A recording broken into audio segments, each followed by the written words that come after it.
দাদা বাসে আসছি কবর জিয়ারত করতে। হ্যাঁ হ্যাঁ কোরআনের কসম কেটে বলে আমি হয়তো উমরা হজ করছি।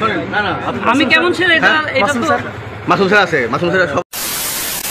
গতকাল দাদার বাসা থেকে গ্রেপ্তার হন তৌহিদ আফ্রিদি। এবার তার গ্রেপ্তার হওয়া নিয়ে কি বললেন রাকিব হোসাইন। এতদিন রাকিব হোসাইনকে নিয়ে ট্রোল করেছিলেন তৌহিদ আফ্রিদি, তাহলে কি রাকিব হোসাইন সেটারই জবাব দিচ্ছেন? লাফালাফি করে করিস না। হেই হেই কি এভাবে করে করিস না।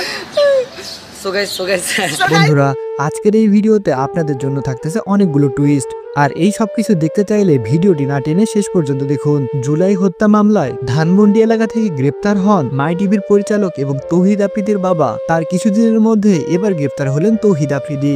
বাংলাদেশের জুলাই অভ্যুত্থানের সময় অনেক সেলিব্রিটিদেরকে টাকার অফার করেছিলেন এই তৌহিদ আফ্রিদি, আর সেজন্যই মূলত আজ গ্রেপ্তার হলেন। তবে রাকিব হোসাইনের সাথে কি তৌহিদ আফ্রিদির কোনো পূর্ব শত্রুতা আছে? চলুন দেখে আসি।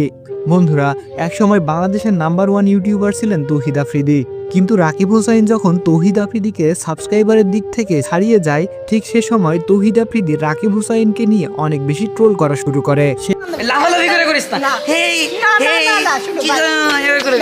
সে সময় রাকিব হোসাইন এটি নিয়ে কিছু না বললেও ঋতু হোসাইন সোশ্যাল মিডিয়ায় এসে অনেক রাগ ঝেড়েছিল তৌহিদ আফ্রিদির উপর। কিন্তু বর্তমান সময়ের বাংলাদেশের নাম্বার 1 ইউটিউবার হচ্ছেন রাকিব হোসাইন, আর এই রাকিব হোসাইন কখনো কাউকে নিয়ে ট্রোল করেন না। তিনি নিজের গতিতেই নিজের কাজ চালিয়ে যান। তবে তৌহিদ আফ্রিদির এই বিষয়টা নিয়ে এখনো কিছু বলেনি রাকিব হোসাইন। বন্ধুরা, বাংলাদেশের নাম্বার 1 ইউটিউবার ও একজন ভালো মনের মানুষ হিসেবে রাকিব হোসাইনকে আপনাদের কেমন লাগে অবশ্যই কমেন্ট করে জানাবেন। আর তৌহিদ আফ্রিদি গ্রেপ্তার হওয়াতে আপনারা কে কে কষ্ট পেয়েছেন সেটাও কমেন্ট করবেন।